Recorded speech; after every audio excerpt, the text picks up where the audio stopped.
formação de origem é mecânico eletricista, formado pelo Senai, e sou eletrotécnico formado pelo Cutuca. Daí que eu falei, eu acho que vou trabalhar na Petrobras, porque o salário é bom. Eu achei que a Petrobras era uma empresa de ponta como é até hoje. Isso aí eu tinha na minha cabeça, eu queria trabalhar na Petrobras. Daí fizemos um concurso, passamos. Daí a Petrobras te dá um cursinho. Quer dizer, não foi um cursinho, foi um cursão, né? Foi longo no São José. Ficamos acho que uns 5, 6 meses.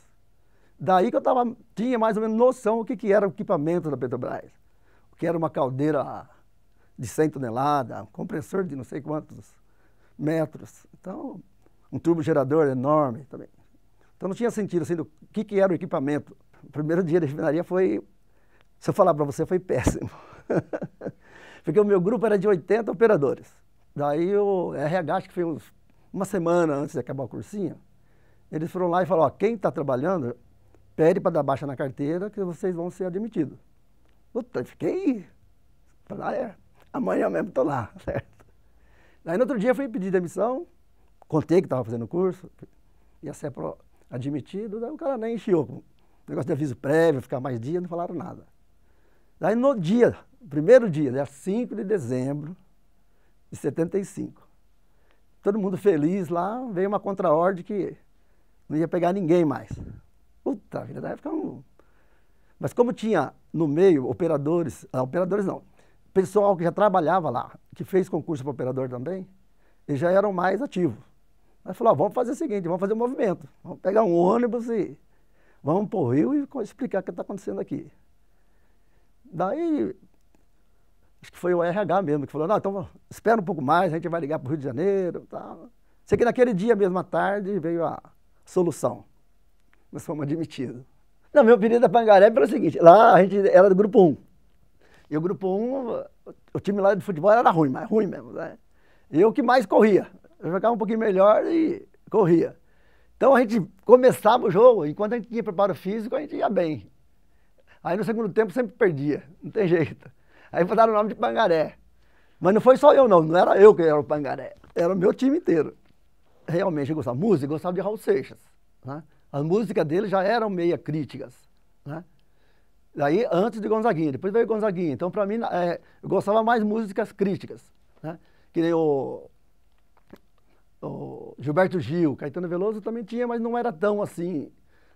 Para a época, eu acho que até que era. Eles foram até exilados. Mas a música mais crítica mesmo veio depois. Eu acho que Raul Seixas, Gonzaguinha. O que eu gostava? Lécio Valesca, eu gostava também de ler sobre ele. Né? Cara que já, na Europa, se destacar como operário, né? Ganhar prêmio Nobel. Para mim, o sindicato era a minha casa. A minha gestão, né? Nós começamos em março de 1983. Eu era novo, então, mas tinha a retaguarda do Demétrio, Alencar, Caravante, Jacó, né? Daí, o que acontecia? Era regime militar, toda semana tinha um decreto-lei, principalmente atingindo as estatais. E de cada 4, 5, um pegava a Petrobras, tirando autonomia, acabando com o investimento. O que realmente eles queriam era abrir para o cartel externo. E culminou que, próximo do dia 5, acho que foi dia 3 ou 4, teve outro decreto. A Jacó falou, agora é a hora. Certo? Mas a gente tinha pouca comunicação com os outros sindicatos, porque era só por telefone. Pessoalmente, a gente não sabia como que as bases estavam. Então o presidente falava, ó, dá para fazer, não dá. Só que dá para fazer, mas a gente não pensava na greve já. A gente achava que teria um movimento mais brando. Aí o Jacó falou, não, tem que ser a greve. E o Jacó foi esperto, ele falou, ó, vamos antecipar um turno e vamos começar a greve do 0 hora, e não no dia que a gente tinha marcado. Daí não tem tempo deles fazerem um contragolpe e não deixar a gente fazer a greve. Mas não deu outra. Começou a greve, no primeiro turno já a diretoria está afastada, depois cassada. Sem direito a salário e sem direito à assistência médica. Então, como eu já tinha um pouco de reserva, a gente foi levando, mas também foi mirando. E daí começou o meu movimento. Daí eu falei, bom, agora eu vou para valer. Não vou parar nisso porque tem um monte de gente demitido, diretoria dissolvida. Daí nós começamos a se reunir. Agora o que mais me marcou mesmo na greve foi a união do pessoal, tanto da base como dos demitidos. principalmente as mulheres. Os machismos ali não era fácil, 40 anos atrás. Eles começaram a se juntar, fazer movimento. Ó, e destaque que teve. A gente já tinha a Wanda Conte, né, que era a nossa super diretora, e a Esther Maicaua. A Estherzinha também era bem combatente. Daí surgiu a Iracema, Graça, Sandra, Regininha. Daí com a intervenção nós falamos, pô, vamos começar a reunir aonde agora? Aí o pai do Edivaldo Frangão falou, se vocês quiserem o porão da minha casa, vocês podem começar a se reunir lá. Nós falamos, onde que é? Lá no centro. Eu falei, pô, no centro, para nós é ótimo. Dá para todo mundo ir. Aí começamos a reunir no porão da casa do pai do Edivaldo. Embaixo era uma laje com bastante divisórias. Daí a gente começava a guardar lá cesta básica, produto não perecível e tinha não só a gente, daí tinha o pessoal de fora também, bancários, metalúrgico também, que ia lá dar uma ajuda pra gente, né? Durante a greve, a gente não tinha parado a refinaria ainda. Então a gente se reunia ao centro de convivente, era o ponto de encontro nosso. Então o Jacó falava 2 vezes por dia, ou então uma. E a gente se reunia e conversava o que estava acontecendo, porque a gente já tinha notícia de dentro, que era fácil, que ainda não tinha bloqueado todas as notícias. Então a gente sabia o que estava acontecendo lá dentro. Eu sabia que o negócio não estava andando bem, certo? Porque só 2 refinarias entraram. Eu e o Paulo Acácio ainda fomos para São José dos Campos tentar reverter uma assembleia que tinha lá para ver se eles entravam, também não conseguimos. O Salvador e a Estherzinha, acho que foi para Cubatão, também não conseguiram. Então nós ficamos praticamente só nas 2 refinarias. E daí o poder militar falou, bom, agora é a hora. E acabou com a gente, daí não teve jeito. Agora, o fruto que a gente teve, eu sabia que tinha que fazer alguma coisa. O prejuízo, não sabia que ia ser tão grande. Falar para você que não estava esperando. E daí eu fiquei com esse puta medo. Eu falei, pô, além da gente ser mandado embora, vem um monte de gente junto com a gente. Então a gente tem que fazer alguma coisa para reverter isso daí. Mas eu pensava mais no pessoal mesmo. O pessoal que ficou sem... Embora eles tenham recebido a indenização, mas acaba, certo? E daí muita gente saiu de Campinas, foi trabalhar fora. Muita gente montou alguma coisa particular. Então um foi vender frango, outro foi vender leite, né? Outro montou posto de gasolina. E daí o Demétrio deu essa ideia. Falou, oh, por que a gente não começa a reunir num bar? A gente faz um bar, aí a gente fica sabendo o que está acontecendo lá dentro da refinaria, pode chamar a imprensa, né? E outras categorias também, para a gente começar a discutir a política atual, não só sindicalista, mas a política atual mesmo, do que está acontecendo. Porque a gente estava vendo de um jeito, será que todo mundo está vendo igual a gente? Montamos um bar, o bar era pequeno, a princípio era pequeno, só tinha a parte de baixo. Tinha um mezanino, mas não tinha nada. Aí começamos ali. Aí toda semana estava cheio de gente, falei, pô, o negócio vai pegar. Então nós fizemos um grupinho lá, vamos fazer uma enquete aqui, qual nome seria melhor? E o desenho também, tinha além da resistência, tinha uma corrente e 2 mãos assim, segurando. Daí ganhou resistência, não sei quem foi que deu essa, acho que foi o SPIS, não sei se foi o SPIS. Daí a gente ficou com o bar resistência. Daí o bar pegou, rapaz, lá ficou um dos pontos mais políticos de Campinas, era a resistência. E depois no bar também frequentou o Enfio, o escritor e o cartunista.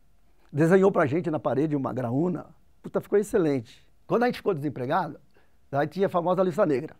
Daí a gente não conseguia serviço em lugar nenhum. E eu tinha um conhecido que trabalhou na refinaria de Cubatão.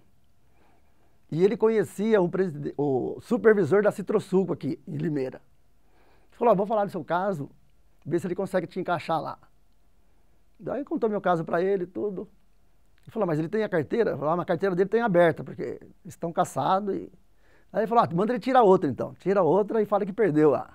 Fui lá, conversei com ele, fiz exame médico, entrevista. Aí marcaram o dia para mim começar. Foi acho que uma quinta-feira. Cheguei de manhã, falei,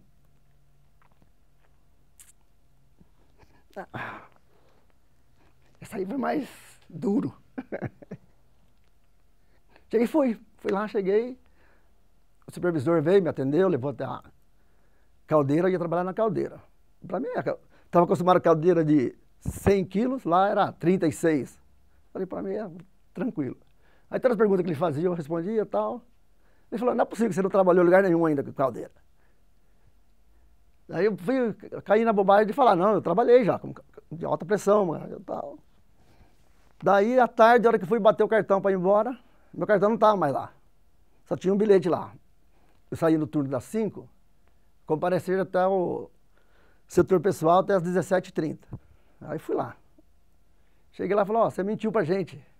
Sua carteira está em aberto, você trabalhou na Petrobras, amanhã você não precisa vir mais não. Então eu fiz já serviço de um dia. Eu voltei acho que em julho de 85. Bom, eu sabia que ia acabar nosso mandato, mas ninguém sabia que ia voltar. Nem os próprios 150 que foram demitidos não sabiam. E a gente achava que não tinha direito, porque nos artigos que estavam lá constando o que era uma lei, né? A gente falava, a gente não tem direito. Daí nós conversamos com alguns advogados, alguns juristas. O cara falou, não, ó, nesse artigo aqui vocês podem alterar esse parágrafo 3, que vocês têm direito. Daí veio assim, ó, nós vamos ter que começar a fazer todo o processo individual, um para cada um, pedir tudo que vocês acham que foram punidos e assim foi, começamos. Foi no final do governo Lula, ele julgou 130 pessoas nossas. Daí o que aconteceu? A gente achava que o nosso critério também não é o que a gente queria. Que a lei fala que você tem direito ao salário cheio do que você recebia. Aí não, eles descontam o INSS e Petros. Daí nós entramos na justiça, um grupo já ganhou. Então está recebendo cheio. E a gente vai tentar buscar para todo mundo. A gente pelo menos foi contemplado, né, financeiramente, porque moralmente você não vai conseguir nunca, né? Então a gente foi contemplado financeiramente e também nós estávamos certos na luta. Porque ninguém tira da nossa cabeça que a gente fez coisa errada. Nós fizemos coisa certa. Se a gente deixasse, naquela época, começar aquelas aberturas de transformações lá de decreto em cima de decreto, que nem hoje, já venderam algumas refinarias. Antigamente, com certeza, todas teriam vendido. E esse negócio que depois que vendeu o preço cai nada. Porque eu nunca vi um país vender uma refinaria para um capitalista de fora, o cara vinha aqui vender mais barato. Não vende.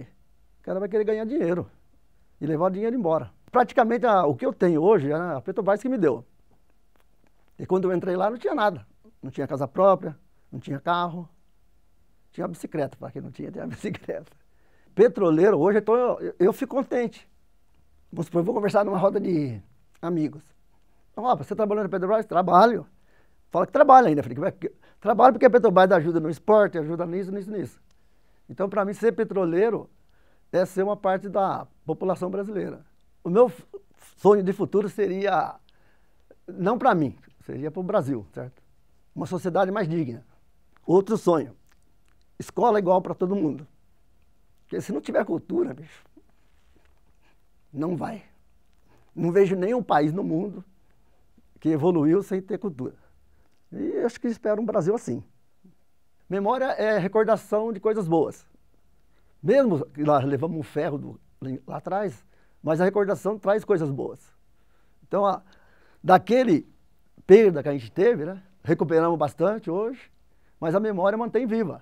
Foi uma luta que a gente queria, provamos que estávamos certos e não podemos deixar parar. Então a memória é... Daí você vai comemorando a memória. 1 ano daquilo, 2 anos daquilo, 40 anos daquilo. Você não está só memorizando, você está tentando passar para outras pessoas que a luta continua.